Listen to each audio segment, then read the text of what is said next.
की व्रत कथा। कथा के अनुसार प्राचीन काल की बात है। किसी राज्य में एक बड़ा प्रतापी और दानी राजा राज्य करता था। वह हर गुरुवार को व्रत रखकर दीन दुखियों की मदद करके पुण्य प्राप्त करता था, परंतु ये बात उसकी रानी को अच्छी नहीं लगती थी।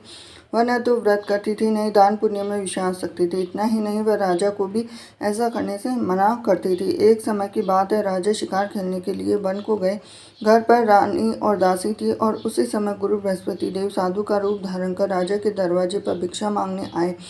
साधु ने जब रानी से भिक्षा मांगी तो वह कहने लगी कि हे साधु महाराज, मैं इस दान पुण्य से तंग आ गई हूँ और आप कोई ऐसा उपाय बताएं जिससे कि सारा धन नष्ट हो जाए और मैं भी आराम से रह सकूं। इतना सुनकर बृहस्पति देव ने कहा कि हे देवी, तुम बड़ी विचित्र और संतान और दुख से कोई दुखी होता है। अगर अधिक धन है तो शुभ कार्यों में लगाओ, कुंवारी कन्याओं का विवाह कराओ, विद्यालय और बाग बगीचे का निर्माण कराओ, जिससे तुम्हारे दोनों लोग सुधरेंगे। परंतु साधु की इन बातों से रानी को खुशी नहीं हुई। उसने कहा कि मुझे ऐसे धन की आवश्यकता नहीं जिसे मैं दान दूँ और जिससे संभालने में मेरा सारा समय नष्ट हो जाए। तब साधु ने कहा कि अगर तुम्हारी ऐसी इच्छा है तो मैं जैसा कहूँ तुम्हें बताता हूँ वैसा ही करना। गुरुवार के दिन तुम घर को गोबर से लीपना, अपने बालों को पीली मिट्टी से धोना, राजा से हजामत बनाने को कहना, भोजन में मांस मदिरा का प्रयोग करना, कपड़े धोबी के यहाँ धुलने देना। इस प्रकार 7 बृहस्पतिवार करने से तुम्हारा समस्त धन नष्ट हो जाएगा। इतना कहकर साधु के रूप में बृहस्पति देव अंतर्धान हो गए। साधु के अनुसार कई बातों को पूरा करने पर रानी को केवल 3 बृहस्पतिवार ही बीते थे कि उसकी समस्त धन संपत्ति नष्ट हो गए। भोजन के लिए राजा को परिवार तरसने लगा। तब एक दिन रानी ने राजा से कहा कि हे रानी, तुम यहीं रहो, मैं दूसरे देश को जाता हूँ तो क्योंकि यहाँ तो सभी लोग मुझे जानते हैं, मैं कोई छोटा कार्य नहीं कर सकता। ऐसा कहकर राजा दूसरे देश चला गया और वह जंगल से लकड़ी काट कर लाता, शहर में बेचा और इस तरह वह अपना जीवन व्यतीत करने लगा। इधर राजा के परदेश जाते ही रानी और दासी दुखी रहने लगे। एक बार जब रानी और दासी को 7 दिन तक बिना भोजन के रहना पड़ा तो रानी ने अपनी दासी से कहा कि दासी, पास ही में मेरी बहन रहती है, वह बड़ी धनवान है, तो उसके पास जाओ, कुछ ले आ ताकि थोड़ी बहुत गुजर बसर हो सके। दासी रानी की बहन के पास गई। उस दिन गुरुवार था। रानी की बहन उस समय बृहस्पतिवार व्रत की कथा सुन रही थी। दासी ने रानी की बहन को अपनी रानी का संदेश दिया, लेकिन रानी की बड़ी बहन ने कोई उत्तर नहीं दिया। जब दासी को रानी की बहन से कोई उत्तर नहीं मिला तो वह दुखी हुई और उससे क्रोध भी आया। दासी ने वापस आकर रानी को सारी बात बता दी। है सुनकर रानी ने अपने भाग्य को कोसा। उधर रानी की बहन ने सोचा कि मेरी बहन की दासी आई थी, परंतु मैं उससे नहीं बोली। इससे वह बहुत दुखी हुई और कथा सुनकर पूजा समाप्त करके वह अपनी बहन के घर आई और कहने लगी कि हे बहन, मैं बृहस्पतिवार का व्रत कर रही थी। तुम्हारी दासी मेरे घर पे आए, परंतु जब तक कथा होती है तब तक न उठते हैं न बोलते हैं, इसीलिए मैं कुछ नहीं बोली। बताओ दासी क्यों आई थी? रानी बोली, बहन, तुमसे क्या छुपाऊं, हमारे घर में खाने को अनाज नहीं है। ऐसा कहते कहते रानी की आंखें भर आई और उसने दासी समेत पिछले 7 दिनों से भूखे रहने की पूरी बात अपने बहन को बता दी। रानी की बहन बोली, देखो बहन, भगवान बृहस्पति देव सबकी मनोकामना को पूर्ण करते हैं। देखो, शायद तुम्हारे घर में अनाज रखा हो। पहले तो रानी को विश्वास नहीं हुआ, पर बहन के आग्रह पर उसने अपनी दासी को अंदर भेजा तो सच में अनाज से भरा एक घड़ा मिल गया और ये देखकर दासी को बड़ी हैरानी। दासी से कहने लगी कि हे दासी, जब हमको भोजन नहीं मिलता तो हम व्रत ही कर लेते, क्यों नहीं इससे व्रत और कथा की विधि पूछ ली जाए ताकि हम भी व्रत कर सके। रानी ने अपनी बहन से बृहस्पतिवार व्रत के बारे में पूछा। अपनी बहन से बताया कि बृहस्पतिवार के व्रत में चने की दाल, मुनक्का, केले की जड़ में अर्पित करें, दीपल जलाए, व्रत कथा सुने, पीला भोजन ही करें। इस सब बृहस्पति देव भगवान विष्णु प्रसन्न होते हुए व्रत पूजा की विधि बताकर रानी की बहन अपने घर को लौट आई। 7 दिन के बाद जब गुरुवार आया तो रानी और दासी ने व्रत वह घुड़सवार में जाकर चना और गुड़ लेकर आए। फिर उसे केले की तथा विष्णु भगवान की पूजा की। तब पीला भोजन की चिंता को लेकर दोनों बहुत दुखी हुई। चूंकि उन्होंने व्रत रखा था इसलिए बृहस्पति देव उनसे प्रसन्न थे। एक साधारण व्यक्ति का रूप धारण कर 2 थालों में पीला भोजन दासी को दे गए। भोजन पाकर दासी प्रसन्न हुई और रानी के साथ मिलकर भोजन ग्रहण किया। उसके बाद वह सभी गुरुवार को व्रत पूजा करने लगे। बृहस्पति देव की कृपा से उनके पास फिर से धन संपत्ति आ गई, परंतु रानी फिर से पहले की तरह आलस्य करने लगी। और दासी बोली, देखो रानी, तुम पहले भी इस तरह आलस्य करती थी, तुम्हें धन रखने में कष्ट होता था, इस कारण सभी धन नष्ट हो गया। जब बृहस्पति देव की कृपा से धन मिला है तो तुम्हें फिर क्यों आलस्य होने लगा? रानी को समझाते हुए दासी बोली, बड़ी मुसीबतों के पास हमें यह धन मिला है तो हमें दान पुण्य करना चाहिए, भूखों को भोजन कराना चाहिए, धन को शुभ कार्यों में खर्च करना चाहिए। इससे तुम्हारे कुल का यश बढ़ेगा और स्वर्ग की प्राप्ति होगी। और प्रसन्न होंगे। दासी की बात मानकर रानी अपना शुभ धन खर्चों में लगाने, इससे पूरे नगर में यश बढ़ने लगा। बृहस्पतिवार व्रत कथा के बाद श्रद्धा के साथ आरती करनी चाहिए। इसके बाद प्रसाद ग्रहण करके उसे ग्रहण करना चाहिए। हरे कृष्णा। नमस्कार दोस्तों, हिंदू धर्म में गुरुवार के व्रत का विशेष महत्व है। इस दिन भगवान विष्णु की उपासना करने और व्रत रखने से सभी मनोकामनाओं की पूर्ति होती है। दरअसल सप्ताह का गुरुवार का दिन प्रभु विष्णु नारायण और बृहस्पति देव को समर्पित है। ऐसे में इस दिन उपवास और पूजा का महत्व और बढ़ जाता है। मान्यताओं के मुताबिक गुरुवार का व्रत रखने से विष्णु जी के साथ माता लक्ष्मी की भी कृपा प्राप्त होती है। इसके अलावा विवाह संबंधी परेशानियां भी दूर हो जाती है। तो अगर आप भी गुरुवार का व्रत रखने जा रहे हैं तो उससे पहले इस व्रत से जुड़े नियम के बारे में जान लीजिए। इस व्रत को आप किस दिन से शुरू कर सकते हैं? तो पौष महीने में गुरुवार का व्रत शुरू नहीं करना चाहिए। गुरुवार का व्रत शुरू करने के लिए अनुराधा नक्षत्र और महीने के शुक्ल पक्ष की तिथि शुभ मानी जाती है। कहा जाता है कि इस तिथि में गुरुवार का व्रत शुरू करने से विष्णु जी और बृहस्पति देव की अपार कृपा मिलती है। वहीं जो जातक पहले से गुरुवार का व्रत करते आए हैं तो पौष मास में पूजा और व्रत कर सकते हैं। अब आपको ये भी प्रश्न रहता है कई लोगों का कि कितने गुरुवार का व्रत करना चाहिए। गुरुवार का व्रत महिला और पुरुष दोनों रख सकते हैं। कुछ लोग अपनी मन्नत पूरी होने तक यह व्रत रखते हैं। 16 गुरुवार का व्रत अच्छा माना जाता है। इसके अलावा 1, 3, 4, 7 या 1 साल तक रख सकते हैं।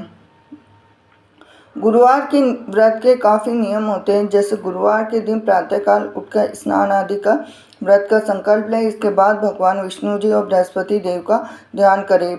गुरुवार व्रत प्रभु नारायण को पीले वस्त्र, फूल, फल, मिठाई आदि चढ़ाएं। इसके बाद गुरुवार व्रत की कथा पढ़ें। पूजा में केला और केले के पत्ते का उपयोग जरूर करें और पूजा के बाद विष्णु जी की आरती करें। गुरुवार व्रत में दिन में एक बार बिना नमक का भोजन ग्रहण कर सकते हैं। तो गुरुवार व्रत के दौरान केले के पेड़ की पूजा की जाती है और पूजा के दौरान भगवान विष्णु को केले समर्पित किए जाते हैं। तो ऐसे में इस दिन भूल कर भी केला ना खाएं। तो चलिए जानते हैं कि खाने पीने से जुड़े कुछ ऐसे सवाल जिन्हें गुरुवार ही नहीं बल्कि ज़्यादातर व्रत में भी अपनाया जाता है। जैसे गुरुवार के दिन आपको जैसे व्रत के समय ये जानना जरूर कि आप जिस व्रत को करने जा रहे हैं उस दिन आप कुछ खा सकते हैं। तो आइए जानते हैं कि गुरुवार के दिन क्या खाना सही बताया गया है। जैसे व्रत में आप दूध, पनीर, मक्खन खा सकते हैं। अरारोट का आटा, कुट्टू का आटा, राजगिरी का आटा, सिंगाड़ी का आटा, साबूदाना, समा आदि फलाहार कर सकते हैं। व्रत में आप सभी प्रकार के फल खा सकते हैं, जैसे संतरा, अंगूर, पपीता, खरबूज, तरबूज खा सकते हैं। शकरकंद, गाजर, टमाटर और खीरा खाने से पेट ठंडा रहता है। इसके अलावा बादाम, काजू, पिस्ता, डेट्स, अखरोट, मूंगफली ये सब भी खा सकते हैं। व्रत का खाना बनाते समय आप साबुत मसाले, गुड़, सेंधा नमक, जीरा, लाल मिर्च, अमचूर जैसी चीज़ों को इस्तेमाल कर सकते हैं।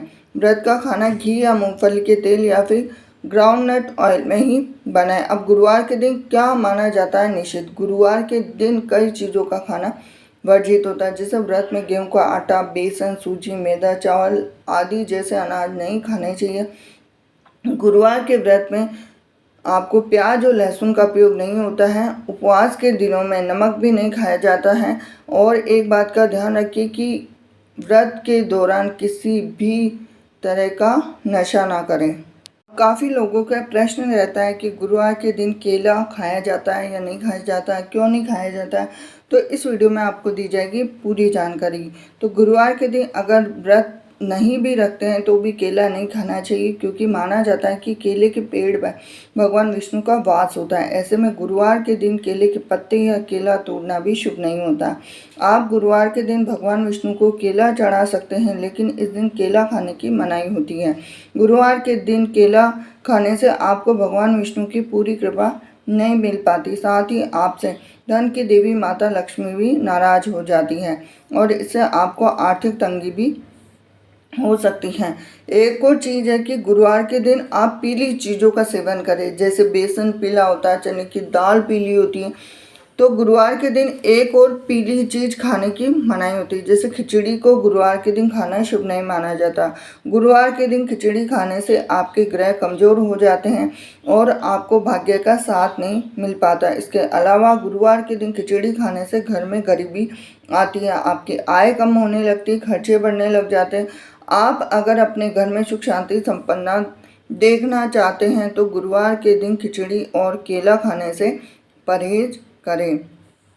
तो ये थी आज की खास जानकारी वीडियो। अगर आपको अच्छा लगा हो तो वीडियो को लाइक करें, चैनल पर नए जुड़े हैं चैनल को सब्सक्राइब करें, बेल आइकन प्रेस करें। और एक और चीज़ है कि गुरुवार के दिन आपको चावल भी नहीं खाने हैं। चावल का भी खास विधान माना गया है, क्योंकि भगवान विष्णु की पूजा करते हैं तो हमें खास तौर पे गुरुवार के दिन चावल भी नहीं खाने चाहिए। आपको अधिकतर पीला भोजन खाना चाहिए। गुरुवार के दिन पूजन और उपवास करने से व्यक्ति के बिगड़े काम बन जाते हैं और शादी की रुकावटें दूर हो जाती हैं। गुरुवार के व्रत से कुंडली दोष दूर होते हैं, उनका बुरा प्रभाव भी खत्म हो जाता है। गुरुवार का दिन गुरु ग्रह का आशीर्वाद लेने के लिए सबसे उत्तम माना जाता है। माना जाता है कि गुरुवार के दिन विष्णु जी की पूजा अर्चना करने से उनकी विशेष कृपा बरसती है और घर परिवार की सुख समृद्धि और जीवन सफलता मिलती है। तो साथ ही साथ ये थी खास जानकारी आपके लिए। और गुरुवार के दिन पीली चीज़ों का दान करने का मान्यता है। विष्णु जी को पीली चीज़ें बहुत प्रिय है, पीली चीज़ें दान करें। गाय में देवी देवताओं का वास होता है, इसलिए गाय को पीली रोटी खिलाने से भी सारे जीवन के कष्ट दूर होते हैं। अब यह है कि गुरुवार के दिन चावल क्यों नहीं खाना चाहिए, क्योंकि हिंदू धर्म में चावल का विशेष महत्व होता है। कोई भी मांगलिक कार्य हो या पूजा हो, सभी में चावल का प्रयोग किया जाता है। तो टीका लगाने, पूजा में चढ़ाने के अलावा बहुत से शुभ कार्यों में गुरुवार का ही एक दिन ऐसा है जिस दिन चावल खाना वर्जित माना गया है। धार्मिक मान्यता है कि गुरुवार के दिन पीला भोजन करना शुभ माना जाता है। ऐसा करने से विष्णु जी प्रसन्न होते हैं। कहा जाता है कि इस दिन चावल और चावल से बने खिचड़ी का सेवन नहीं करना चाहिए। ऐसा करने से धन का हानि होती है और कंगाली आती है। इसके साथ ही इस दिन जहाँ चावल खाना मना होता है, वही गुरुवार के दिन चावल का दान करना पुण्य प्राप्ति होती है। तो ये था खास वीडियो आपके लिए। वीडियो अगर आपको थोड़ा सा भी अच्छा लगा हो तो वीडियो को लाइक करें, चैनल को सब्सक्राइब करें, बेल आइकन प्रेस करें। ऐसी जानकारी के लिए मेरे साथ बने रहिए रीना के चैनल इंडियन कल्चर में। हरे कृष्णा। नमस्कार दोस्तों, मैं रीना आपके अपने चैनल में स्वागत करती हूँ। तो आज हम जानेंगे कि गुरुवार को केला क्यों नहीं खाया जाता और गुरुवार के व्रत में केला खा सकते हैं या फिर नहीं खा सकते। तो आप गुरुवार के दिन केला क्यों नहीं खाया जाता है, क्योंकि भगवान विष्णु को केला चढ़ा सकते हैं, लेकिन इस दिन केला खाने की मनाही होती है। गुरुवार के दिन केला खाने से आपको भगवान विष्णु की पूरी कृपा नहीं मिल पाती। साथ ही आपसे धन की देवी माता लक्ष्मी भी नाराज हो जाती हैं। आपको मैं बताना चाहती हूँ कि बृहस्पति देवताओं के गुरु हैं और इनकी कृपा से ही जीवन में मांगलिक कार्य संपन्न होते हैं। इसलिए मान्यता है कि गुरुवार के दिन केले का सेवन करने से बचना चाहिए। इस दिन केला खाना अशुभ माना जाता है। साथ ही गुरुवार के दिन व्रत रखने वाले लोगों को भी केले का सेवन नहीं करना चाहिए।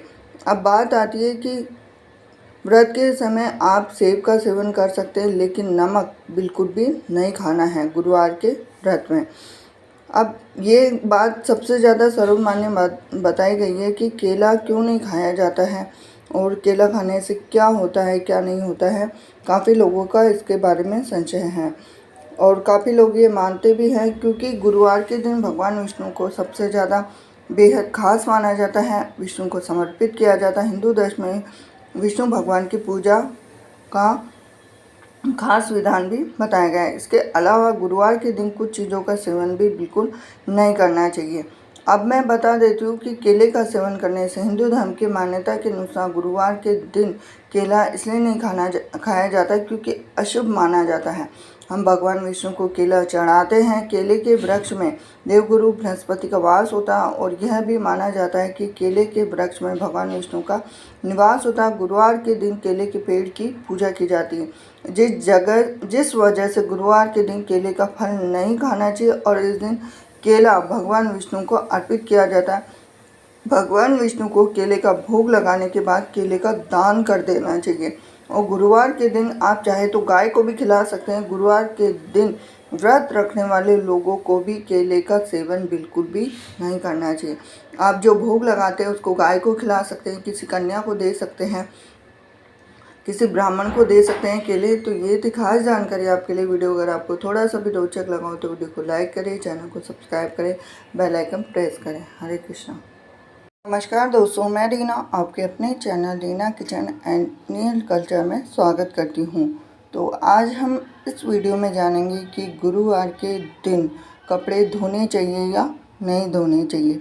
तो माना जाता है कि गुरुवार के दिन या फिर रात के समय कपड़े नहीं धोने चाहिए, वरना व्यक्ति को कई तरह की समस्याओं का सामना करना पड़ सकता है। माना जाता है कि ऐसा करने से घर में सुख समृद्धि का वास नहीं होता है, साथ ही व्यक्ति को पैसों की तंगी का सामना करना पड़ सकता है।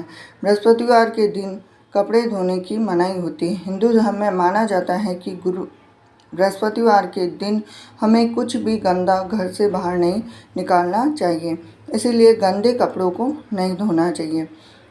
और ये भी है कि बृहस्पतिवार को घर के पूर्वोत्तर भाग पर शासन करते हैं। इसका प्रभाव बच्चों और परिवार के छोटे सदस्यों पर भी पड़ता है। साथ ही यह दिशा, धर्म और शिक्षा को भी नियंत्रित करती है। इसलिए गुरुवार के दिन कपड़े धोना, कूड़ा कचरा फेंकना वर्जित माना गया है। और काफ़ी कार्य हैं जिनके वजह से गुरुवार के दिन कपड़े नहीं धोने चाहिए। हिंदू धर्म में गुरुवार का दिन विष्णु जी के साथ साथ बृहस्पति देव को भी समर्पित माना गया है। बृहस्पति जी भगवान विष्णु का ही रूप माने गए हैं और बृहस्पति देव की कृपा प्राप्ति के लिए गुरुवार के दिन को सबसे ज़्यादा महत्वपूर्ण माना गया है। माना जाता है कि गुरुवार के दिन कपड़े नहीं धोने चाहिए, क्योंकि इसके पीछे कई कारण भी हैं जिन वजह से कपड़े नहीं धोने चाहिए। तो शास्त्र में कई ऐसे काम बताए गए हैं जिन्हें करने पर व्यक्ति के भाग्य में वृद्धि हो सकती है। इसी प्रकार कुछ ऐसे कार्य भी बताए गए हैं जिन्हें करने से व्यक्ति को मुश्किलों का सामना करना पड़ सकता है। हिंदू धर्म में हर कार्य के लिए एक विशेष दिन और समय निर्धारित किया गया है। जैसे कुछ दिनों में बाल काटना, नाखून काटना, कपड़े धोने की मनाही होती है। और बृहस्पति ग्रह जो ज्योतिष शास्त्र में सुख समृद्धि के कारक माने गए हैं, उन्हें देवगुरु भी कहा जाता है। आमतौर पर घरों में कपड़े धोने का काम महिलाएं करती हैं और कपड़े धोने का काम को शनि ग्रह से जोड़कर देखा जाता है। इसीलिए गुरुवार के दिन महिलाओं द्वारा कपड़े धोने से अशुभ परिणाम मिल सकते हैं। इसके साथ ही हिंदू धर्म में माना जाता है कि बृहस्पतिवार यानी गुरुवार के दिन कुछ भी गंदा घर से बाहर नहीं निकलना चाहिए। इसीलिए गंदे कपड़ों को धोने की मनाही होती है, ताकि उनका गंदा पानी घर से बाहर ना जा सके। और बहुत से कार्य हैं जो गुरुवार के दिन हमें बिल्कुल नहीं करने चाहिए। जैसे गुरुवार के दिन दाढ़ी बनाने, नाखून काटने की भी मनाही होती है। इन कार्यों को करने से बृहस्पति ग्रह प्रभावित होता है, जिसका प्रभाव व्यक्ति के जीवन पर भी पड़ सकता है और कई बुरे परिणाम भी मिल सकते हैं। तो माना जाता है कि गुरुवार के दिन या फिर रात में कपड़े धोने के लिए बहुत ही ज़्यादा मनाही होती है। व्यक्ति को कई तरह की सामनाओं का सामना कर सकता है। सुख समृद्धि का वास नहीं होता, साथ ही व्यक्ति को पैसों की तंगी का भी सामना करना पड़ सकता है। तो ये थी खास जानकारी आपके लिए। वीडियो अगर आपको थोड़ा सा भी रोचक लगा हो तो वीडियो को लाइक करें, चैनल को सब्सक्राइब करें, बेल आइकन प्रेस करें। मिलती हूँ आपसे अगले वीडियो में। हरे कृष्णा।